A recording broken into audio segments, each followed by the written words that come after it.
I know that real estate investing is scary, especially if you haven't done it before. Beth Traverso has done an excellent job of collecting 10 mistakes that she has made over the last couple of decades and the lessons she has learned from them. I thought we should go through this list of 10 and riff on them because, again, mistakes will happen and they will happen to all of us. And the lessons that we learn are important. So hopefully you can learn from these. Beth, thank you for Yeah, being here. so I like to own my mistakes and wear them as a badge of honor because Me too. there's no way anybody can do this and not make some mistakes. I mean, thankfully, with resources like you've built here at One Rental at a Time, you can hopefully minimize them or at least learn how to adapt, but it's going to happen. And I thought it would be a good thing to chat about today because a lot of people get stuck.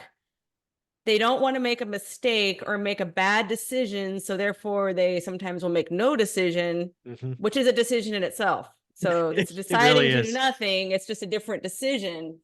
Is it the safer one? I would say no, Not long term. Yeah. but mistakes are made and things are learned. And so I wanted to just share some of those. I in no particular order. So Okay. the first one for me was when I was not even considering real estate investing seriously. I thought it was just for rich people. Mm, And I just assumed there was, especially in the Seattle area, like only rich people own houses, like right. own more than one home, even owning one. It's like, what? That's just not for me because I wasn't from a wealthy background or had any money or anything like that. So I assumed that it was not for me. Um, but what I learned through some good influences that I had was that yes, it is possible. You just have to figure out a way to make it work and build from there. So Yeah, I couldn't agree more. I mean, like you, I grew up not understanding what was possible. Frankly, I was 30 years old before I figured it out. Right. I didn't even dawn on me that real estate was an option to build wealth, which is shocking as somebody has an MBA. Uh, yeah, it's shocking that that wasn't a topic. But yeah, even today, there's so many ways to get started. 203K loans, 3.5% down, maybe a no money down VA, house hacking. Just there's so many options, and getting on the property ladder is so worth mm-hmm. it. So I agree. It's not just for rich people. You can do it if you put your mind to it. So that's a great number one. Yeah. It's just thinking, how can I do it? That's the key question really is how, because I can guarantee you people out there are doing it in whatever Oh, market, yeah. whatever location. The strategies are going to vary, but thankfully there's no one way that you have to do it. Mhm. But it can be done. And so that was the first thing, was just learning to shift that mindset. And then once Mhm. that switch flipped, it was really exciting and almost intoxicating to see Yeah. that this can work and I can do this and I can do it again. And it Mhm. just seeing that possibility in the future, my future prospects just changing dramatically, because I always thought like, well, Yeah. how am I ever going to escape just working for Yeah. low wages and that trap. So Yeah, it, you did yeah. you did say something at the end of that that I thought was really important. It wasn't until you got new mentors. Your Mm-hmm. your surrounding, your clique, your people, your tribe, if they're talking down or they're talking it's not possible, man. It's get a new one. Get Those new voices are mentors. strong out there, especially now where people want to try to shame people who invest in real estate too, and it's a necessary function. People need to provide rental housing or what's there is going to go up. So, and Mhm. we've been seeing this in some areas. Well, I want to get into, I'll stop that side rant there. We'll keep it Mhm. focused here. But Okay. um, yeah, watch who you listen to and who you allow to influence you, because Yep. it can be done and it's a necessary thing It's that is done all needed. the time. It's done all Yeah. the So, time. Yeah. All right, number two. this is probably my biggest one if I was going to pick one, even though I said they're not in any particular order. So, in this, I got into toxic debt. Mm, So this was back in the run up to the 2008 housing crash. And that was a real crash, people, not this whatever people are hoping is happening now. This was a real yeah. one. And the biggest one since the Great Depression that I'm aware of. And the what I did was I took out a negative amortization option Ooh, arm, I stated income remember. option arm, Neg all Am. sorts of toxic. Oh, bad. and Bad, I bad, bad. and I knew that was something that could get me into trouble, because had been a real estate professional for quite 10 years at that time almost. And so I knew, but I was like, well, that's okay. I've got this other property over here I'm getting ready to sell. I've got these other properties over here. I can sell any one of those. There's any number of things. It was supposed to be temporary. And there was I made the mistaken assumption that I'll always be able to fix it later, but then the rug got pulled out and I could not refi. I couldn't sell those other properties. All of a sudden they were upside down. My real estate business was circling the drain, so everything just went all at once, and it was very scary.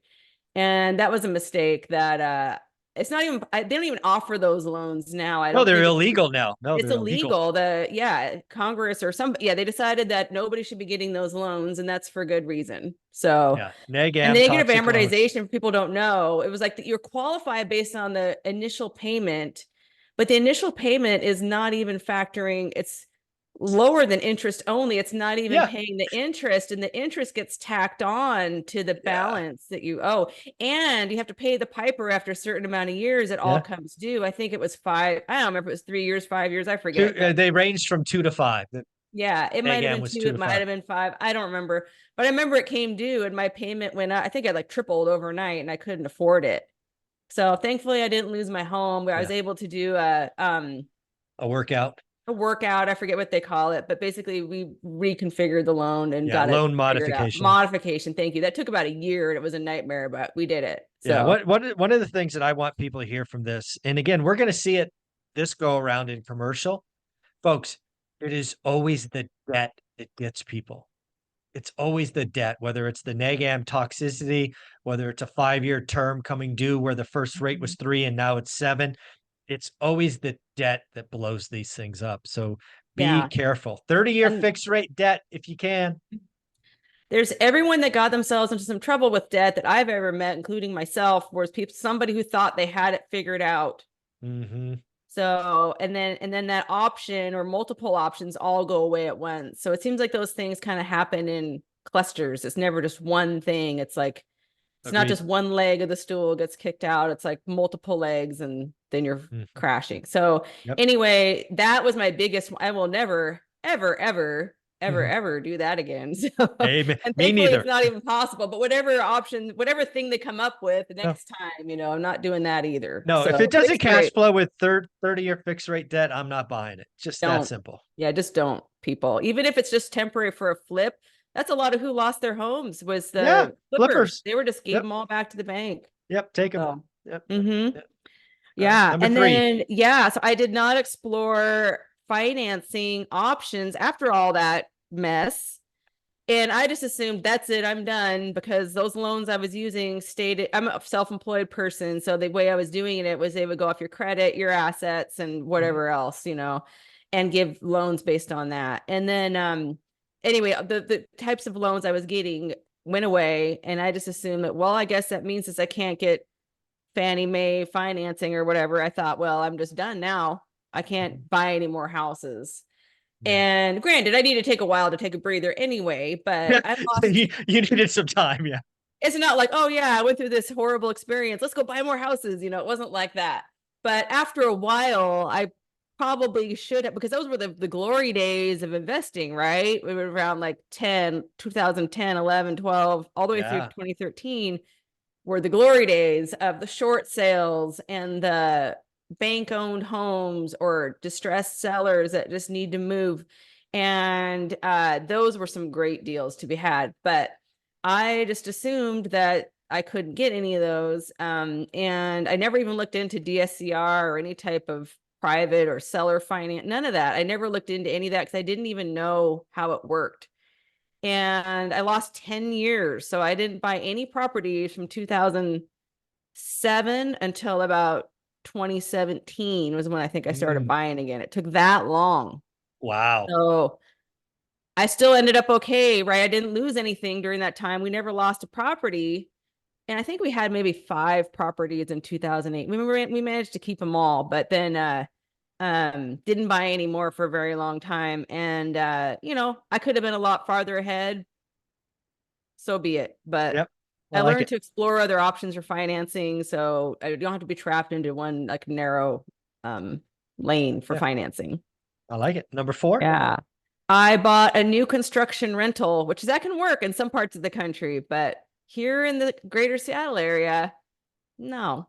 No. Yeah. So I thought, well, let's buy something brand new and then I won't Yeah. have to do anything with it for a long time. And it wasn't bad, but it wasn't great either. It wasn't every other property we've ever bought had some upside, some way we could maximize it. In our Right. market here, new construction is going to be the top of the market because it costs so much to build. It costs an extraordinary amount.